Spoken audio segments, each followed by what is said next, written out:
सारे लग गई ये दिवस ना रात અને શબના અમાલ મખસૂસ હતા એ બધા કર્યા હરીસા રખી અલ્હમ્દુલિલ્લાહ અલ્લાહ પાક આપણે બધાના અમલને નેક અમલને કબૂલ કરે. તમે પણ શું કર્યું? અમે પણ હરીસા રખ્યા છે ને શું લખ્યું હરીસામાં? દિલી વાતો ઘણી બધી હતી, ઘણી બધી તમન્નાઓ હતી, પણ જે મેઇન મકસદ કે જે અરીઝામાં હતો તે હતું કે યુસુફ ઝહરા સલામુલ્લાહ અલૈહાના દીદાર નસીબ થાય. દીદારની તમન્ના તો મને પણ બહુ છે ભાઈ. તમારી પાસે એવા કોઈ અમલ છે જેનાથી દીદાર શક્ય છે? જો ભાઈ, આ માટે કોઈ ખાસ એવી કોઈ મુશ્કેલ કામ નથી. હું અહીં આયતનો સહારો લઈ અને તમને સમજાવવા માંગુ છું કે સૂરે કહફ આયત નંબર 110 માં અલ્લાહ તાલા ઇરશાદ ફરમાવે છે કે જે કોઈ પોતાના પરવરદિગારની હુઝુરમાં જવાની ઉમેદ રાખતો હોય તો તેને જોઈએ કે અમલે સાલેહ કરે. એવી જ રીતે ઇમામ અલી ઇસ્લામનું પણ ફરમાન છે કે અગર તમે મારી મુલાકાતની ઈચ્છા રાખતા હોય તો અમલે સાલેહ અંજામ આપો, હું ખુદ તમારી મુલાકાત માટે આવીશ. જઝાકલ્લાહ ભાઈ. તમારી પાસે એવો કોઈ વાક્યો છે જેનાથી વધારે મને સમજાય? જો એક અલી ઇબ્ન મહેઝિયાર નામના શખ્સ હતા કે જેને પોતાના દિલમાં ઇમામ અલી ઇસ્લામની મુલાકાતની ખૂબ તડપ હતી. તેમણે 19 હજ આ ઈરાદાથી કરી હતી કે ઇમામની ઝિયારત નસીબ થાય, અને 20મા વર્ષે તેમનો ઈરાદો નહોતો કે તે હજમાં જાય, પણ રાત્રે તેને હુકમ થાય છે કે આ વર્ષે હજમાં તશરીફ લાવો, તો તે 20મી વાર હજ કરવા જાય છે અને ઇમામ અલી ઇસ્લામની મુલાકાત તેને નસીબ થાય છે. તો આ વખતે ઇમામ અલી ઇસ્લામ તેને કહે છે કે એ અલી ઇબ્ન મહેઝિયાર, તમે ખૂબ તાખીર કરી, હું તમારી રાહ જોતો હતો. તો અલી ઇબ્ન મહેઝિયાર કહે છે કે મોલા, મેં તો તમારી મુલાકાત માટે 19 વર્ષ સુધી હજ કરી, આ મારી 20મી હજ છે, પણ હું તમારી દીદારથી મહેરૂમ છું. તો ઇમામ અલી ઇસ્લામે તેને ફરમાવ્યું કે એ અલી ઇબ્ન મહેઝિયાર, તમારા દિલમાં મારી મુલાકાતની ઈચ્છા તો ખૂબ હતી, પણ 3 કારણો હતા કે જે તમને મારી મુલાકાતથી વંચિત રાખતા હતા. અને તેમાંનું પહેલું કારણ એ હતું કે તમે તમારો પૂરો વખત માલ અને દોલત ભેગી કરવા પાછળ ખર્ચ કરતા હતા. એક મિનિટ ભાઈ, તમે જેમ કીધું કે આપણે પૂરો સમય માલ અને દોલત ભેગી કરવા પાછળ ખર્ચ કરીએ છીએ, પણ ભાઈ અત્યારનો જમાનો તો જો મોંઘવારી કેટલી વધી ગઈ છે એમ. સવારથી રાત સુધી દોડવું તો પડે ને. જો ભાઈ, અહીં મતલબ એ નથી કે તમારે રોજી કમાવા નહીં જવાનું, પણ આપણો આ રોજગાર આપણને આપણા વાજિબાત અને આપણા ફરજ જે કામ છે તેમની આડ ન બનવો જોઈએ, તેમની રૂકાવટ ન બનવી જોઈએ, અને ઇમામ અલી ઇસ્લામની યાદથી ગાફિલ ન બનવા જોઈએ. તમને એક વાક્યનો યાદ હશે, અસાબે સુફાના માણસ કે જે અવ્વલ એક વખત નમાઝનો પાબંદ હતો અને તેની માલી હાલત ખરાબ હતી. રસૂલુલ્લાહ સલ્લલ્લાહુ અલૈહિ વસલ્લમે તેમને 2 દિરહમ આપ્યા હતા, અને અલ્લાહ પાકે આ 2 દિરહમના સદકાથી અને એમને આટલી બરકત આપી કે તેમનો કારોબાર ખૂબ વિકસી ગયો. અને સમય એ આવ્યો કે થોડા કરીને જે રોજિંદાની જમાત નમાઝમાં તે આવતા હતા તે આવતા પણ એ ઓછા થઈ ગયા. પછી જુમ્માથી જુમ્મામાં આવતા, અને અંતે સમય એવો આવ્યો કે તે મસ્જિદથી દૂર થઈ ગયા અને નમાઝે ઈદમાં પણ તેની શિરકત નહોતી.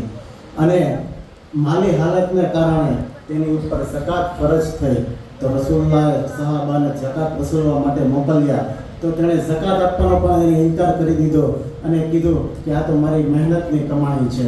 પછી છેવટે રસૂલુલ્લાહ સલ્લલ્લાહુ અલૈહિ વસલ્લમે આપેલા 2 દિરહમ પાછા મંગાવી લીધા અને તે માણસ પોતાની મૂળ હાલતમાં પાછો ફર્યો. તો આ વાક્ય ઉપરથી આપણને સબક મળે છે કે આપણે આપણો પૂરો સમય માલ અને દોલત ભેગી કરવા પાછળ ન સર્ફ કરીએ, અને આપણો જે આ સમય છે એ આપણને આપણી વાજિબાત અને આપણી ફરજો અદા કરવામાં આપણે આડ ન બનવો જોઈએ. અલ્હમ્દુલિલ્લાહ ભાઈ, મને બરાબર સમજાઈ ગયું કે આપણે આપણો પૂરો સમય માલ અને દોલત ભેગી કરવામાં સર્ફ ન કરવો જોઈએ, બલકે એની સાથે સાથે વાજિબાતની અદાયગી અને ઇમામની યાદથી ગાફિલ ન રહેવું જોઈએ. સરસ. તો તમને હવે આ એક વાત સમજાઈ ગઈ, તો હવે હું તમને બીજી વાત સમજાવવા માંગુ છું કે જે ઇમામે અલી ઇબ્ન મહેઝિયારને કરી હતી, અને તે એ હતી કે ઇમામે ફરમાવ્યું કે તમે તમારાથી ગરીબ લોકો જે છે, ગરીબ મોમીનો, એને તમે આમ જ સમજતા હતા, તેમને હકીર સમજતા હતા, તેમને કોઈ મહત્વ નહોતા આપતા. જો ભાઈ, કોઈ માણસને હલકા ન સમજવા જોઈએ. જનાબે લુકમાને પોતાના ફરઝંદને વસિયત કરી હતી કે એ ફરમાવ્યું હતું કે એ મારા ફરઝંદ, કોઈને તેના ફાટેલા કપડાને કારણે હકીર ન સમજો, કેમ કે તેનો અને તમારો રબ એક જ છે. રસૂલે ખુદા સલ્લલ્લાહુ અલૈહિ વસલ્લમે ફરમાવ્યું કે જે માણસ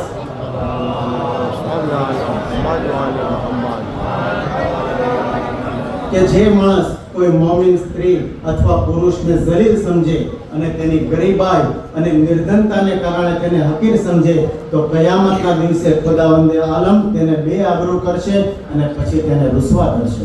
જઝાકલ્લાહ, માશાઅલ્લાહ ભાઈ. તમારે ઘણું બધું જાણવા મળ્યું. આપણે અલ્લાહ આપણને દરેકને આવા નેક અમલ કરવાની તૌફીક આપે. શુક્રિયા ભાઈ. અરે ભાઈ, બરોબર, હજી ત્રીજું કારણ બાકી છે. કયું ત્રીજું કારણ હવે? ત્રીજું કારણ જે ઇમામ અલૈહિસ સલામે ફરમાવ્યું હતું એ છે કે તમે તમારા સગાવાલા સાથે સિલે રહેમ નહોતા કરતા. સિલે રહેમ એટલે મા બાપ, સગા સંબંધીઓ, રિશ્તેદારો સાથે સારો વ્યવહાર, સારી વર્તણૂક અને તેમની સાથે સંબંધો જાળવી રાખવા તેને સિલે રહેમ કહેવામાં આવે છે. સિલે રહેમ બાબત પણ આપણને રિવાયતમાં અહાદીસે માસૂમ અલૈહિસ્સલામમાં ઘણી બધી બાબતો આપણને જાણવા મળે છે. રસૂલે ખુદા સલ્લલ્લાહુ અલૈહિ વસલ્લમની વસિયતમાં પણ સિલે રહેમ કરવાનું કહ્યું છે અને માસૂમ અલૈહિસ્સલામની એક હદીસમાં ફરમાન છે કે સિલે રહેમ સિવાય ઉંમર લાંબી કરનાર હું નથી જાણતો કે બીજું કોઈ હોય. સિલે રહેમના કારણે ઉંમર એટલી લાંબી થાય છે કે અગર આપણી જિંદગીમાં 3 વર્ષ બાકી રહી ગયા હોય તો અલ્લાહ તેમાં 30 વર્ષનો ઇજાફો કરે છે. એટલે કે આપણી ઉંમર 30 વર્ષ ઓર વધી જાય છે. અને તેનાથી ઉલટું અગર જો કતે રહેમ કરવામાં આવે તો અગર આપણી જિંદગીના 30 વર્ષ બાકી હોય તો તેને ખુદા 3 વર્ષ કરી દે છે. આમ આ ત્રણેય કારણો જે ઇમામ અલૈહિસ સલામે ફરમાવ્યા હતા જો તેને આપણે આપણી જિંદગીમાં ઉતારી લઈએ તો ઇન્શાઅલ્લાહ આપણને યુસુફ ઝહરાના દીદાર નસીબ થશે. ઇન્શાઅલ્લાહ આપણે યુસુફ ઝહરાના દીદાર નસીબ થાય. શુક્રિયા ભાઈ, તમારો ખૂબ ખૂબ આભાર. તમારાથી ઘણું બધું જાણવા મળ્યું મને. અરે ભાઈ, આ તો મારી ફરજ હતી. અગર ટૂંકમાં કહું તો અગર દીદારે ઇમામની આરઝુ સાથે અગર ઇતાઅતે ઇમામ અને મારિફતે ઇમામ હોય તો ઇમામના દીદાર નસીબ થાય છે. અંતમાં ચાલો આપણે દુઆ કરીએ અલ્લાહની બારગાહમાં કે યુસુફ ઝહરા અજ્જલલ્લાહુ તાલા ફરજો શરીફનો ઝહૂર જલ્દી થાય અને આપણને તેમના નાસિરોમાં શુમાર કરે.